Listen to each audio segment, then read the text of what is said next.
20 años sin saber nada de mi papá, y el día que apareció, me miró como si yo fuera una desconocida, pero lo que vino a decirme todavía me persigue. Yo tenía apenas 6 años. Me acuerdo como si hubiera sido ayer. Era un domingo. Mi papá estaba viendo el fútbol, tomando su cerveza favorita y bromeando con mi mamá en la cocina. Todo parecía normal, como siempre, hasta que de pronto dijo, «Voy por una coca al Oxxo». Salió con su camisa desgastada del América, su cartera vacía y su celular viejo. Mi mamá le gritó, «Ya casi está la comida, no tardes», y él solo levantó la mano sin voltear. Fue la última vez que lo vimos. Al principio no hubo alarma. Pasaron horas, luego días y entonces semanas. Mi mamá fue a hospitales, al MP, pegó carteles, preguntó en el trabajo, buscó entre amigos, pero nada. Nadie sabía nada. Era como si se lo hubiera tragado la tierra. Yo tenía solo 6 años, pero aún recuerdo a mi mamá llorando en la cocina por las noches. Apagaba las luces, pensaba que dormía, pero yo la escuchaba. Y también recuerdo que cada vez que escuchaba una puerta abrirse, un carro llegar o pasos subiendo las escaleras, pensaba, «Es él, ya volvió». Pero no, nunca era él. Los años pasaron, y con ellos la esperanza. Mi mamá dejó de buscar. Yo dejé de preguntar. A los 10, mi mamá quemó sus fotos. A los 12, me prohibió mencionarlo. A los 14, me inventé que había muerto. Era más fácil decir eso que explicar la vergüenza. Porque sí, da vergüenza. ¿Sabes lo que es vivir sabiendo que tu propio padre eligió desaparecer de tu vida sin decir nada? A los 18 ya no sentía nada, ni odio, ni tristeza, solo vacío. Me hice fuerte. Me prometí que nunca iba a depender de nadie. Trabajé, estudié, sobreviví. Mi mamá fue mi única base, mi roca, aunque nunca volvió a enamorarse. Y yo tampoco supe cómo confiar en nadie, hasta que cumplí 26. Y entonces, mi historia se partió en dos otra vez. Era un miércoles. Estaba cocinando en mi departamento. Tocaron la puerta. Pensé que era la del gas. La abrí. Y ahí estaba. Mi papá. Más viejo, con canas, arrugas, pero esos ojos. No había forma de no reconocerlo. Él me miró, como si nada. Como si hubieran pasado 2 días. «Hola, hija», me dijo. Yo me quedé congelada. Y entonces, como si el tiempo no hubiera pasado, me preguntó algo que me partió el alma. «¿Podemos hablar?» Pero eso no fue lo peor. Lo peor fue lo que me dijo después. Me quedé parada frente a la puerta como si el tiempo se hubiera congelado. Tenía 26 años, una vida construida a base de esfuerzo. Y frente a mí estaba el hombre que había destrozado mi infancia con su silencio. No sabía si gritar, llorar o cerrarle la puerta en la cara. Él solo me miraba. No traía flores, ni regalos, ni una disculpa preparada. Solo su cara marcada por los años y una tranquilidad que me enfermaba. «Sé que es mucho», dijo, «pero necesito hablar contigo». No entendía nada.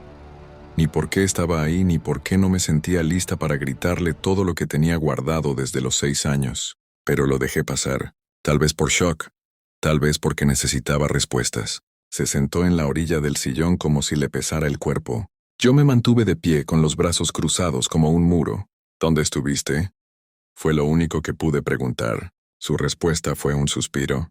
«Es largo de explicar, pero no me fui por gusto. Me fui porque no tenía opción». Mentira. Eso fue lo primero que pensé. ¿Tenía opción? Siempre se tiene opción. ¿Te secuestraron? ¿Estuviste preso? ¿Perdiste la memoria? No, nada de eso. Entonces sí tenía opción. ¿Te volviste a casar? Ahí bajó la mirada. Sí, tengo otra familia. Y ahí fue cuando me quebré por dentro. No por la noticia, sino por cómo la dijo. Sin culpa, sin miedo, como si no importara. Me lo imaginé viviendo otra vida, con otra hija sentada en sus piernas, escuchándolo contar cuentos. Me lo imaginé celebrando Navidades, cumpleaños, diciéndole a otra niña las mismas cosas que yo esperé toda mi infancia. «¿Y por qué volviste?», le pregunté con la voz rota. Y su respuesta me desarmó. «Porque necesito algo de ti. No un porque quiero pedirte perdón, no un quiero recuperar el tiempo perdido. No. Necesito algo de ti». Ahí fue cuando el dolor se volvió rabia. «¿Y qué podría darte yo a ti que no me diste tú en 20 años?» Él me miró, y no me gustó la forma en la que lo hizo. Era como si se sintiera con derecho, como si su regreso fuera un favor. «Mi hijo, tu medio hermano, necesita un trasplante, y tú eres la única compatible». Silencio.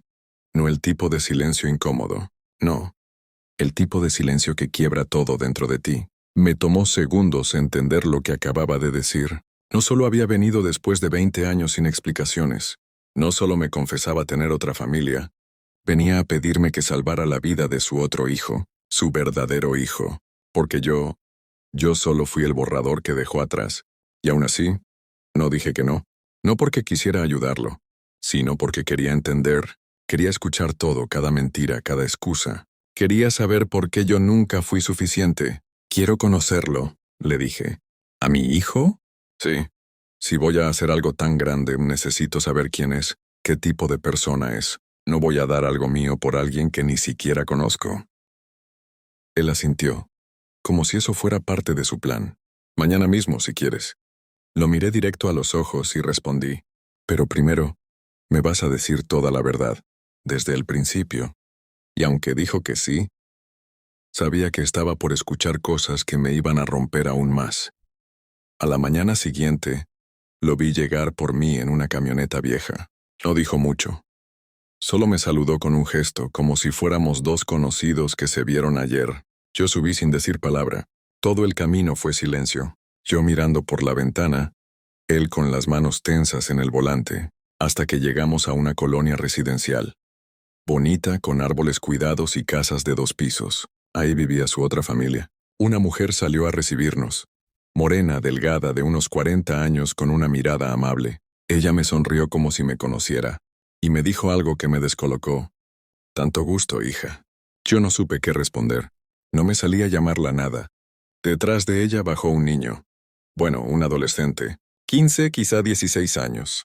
Tenía los mismos ojos que mi papá, y aunque me dolió admitirlo, también los míos. Él es Santiago, dijo mi papá. Santiago solo me miró. No dijo nada. No parecía emocionado ni molesto. Solo confundido. Pasamos a la sala. Había fotos de ellos por todos lados. Vacaciones, fiestas, abrazos. Cada marco era un recuerdo que no me pertenecía. Yo era un fantasma en una casa que jamás fue mía. Un error que tocaba la puerta del presente. La mujer me ofreció café. Yo acepté por educación, no por gusto. Mi papá empezó a hablar.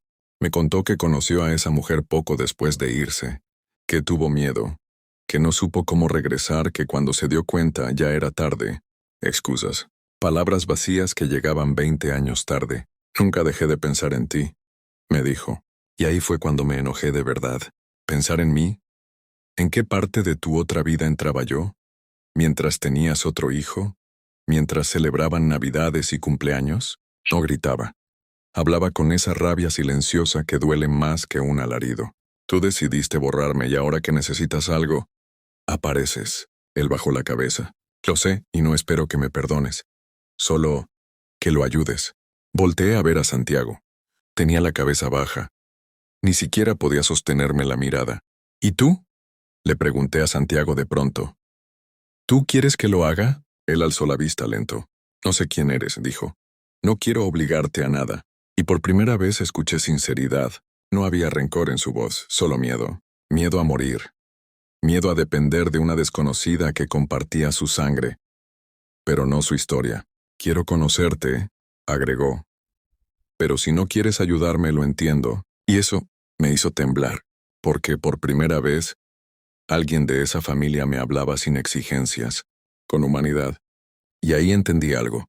A él también lo habían dejado solo de otra forma. Pasé esa noche en la casa de ellos. No porque quisiera, sino porque no tenía a dónde ir. Dormí en un sofá que olía a otra vida. Cada rincón de esa casa me gritaba que no pertenecía. Fotos, risas, recuerdos. Todo formaba un álbum familiar al que yo jamás fui invitada. Pero esa madrugada escuché un ruido. Pasos suaves por el pasillo. Era Santiago. Se sentó en el sillón frente a mí. Traía una cobija y una taza de chocolate. Me la ofreció en silencio. ¿No puedes dormir?, le pregunté. Negó con la cabeza. Hubo una pausa incómoda. Luego dijo, mi papá te mencionaba a veces cuando creía que yo dormía. Decía que tenía otra hija, que algún día iría a buscarte. Tragué saliva. ¿Y tú qué pensabas? Que era una mentira, confesó. Como las que uno se cuenta para sentirse menos culpable. Nos quedamos callados unos segundos. Luego él miró hacia sus manos. Tengo leucemia. Y el trasplante es la única forma. ¿Qué te dijeron exactamente? Que tú podrías ser compatible, que es una probabilidad, pero que si tú no quieres, hay otras opciones, aunque con menos posibilidades. Lo dijo sin chantaje, sin presión, como quien no espera nada, pero igual se atreve a pedir. Yo lo miré largo rato. No era su culpa. Él no había elegido que mi papá lo criara a él y no a mí. Tampoco había pedido enfermarse. No te odio, le dije al fin. Yo tampoco, respondió. Y sonrió. Una sonrisa tímida, honesta. Esa fue la primera grieta en la pared que llevaba años construyendo en mi interior. Al día siguiente fuimos al hospital. Nos hicieron pruebas. Extrajeron sangre. Esperamos resultados. La tensión en el auto de regreso era como un cristal a punto de romperse. Mi papá no dejaba de mirarme por el retrovisor.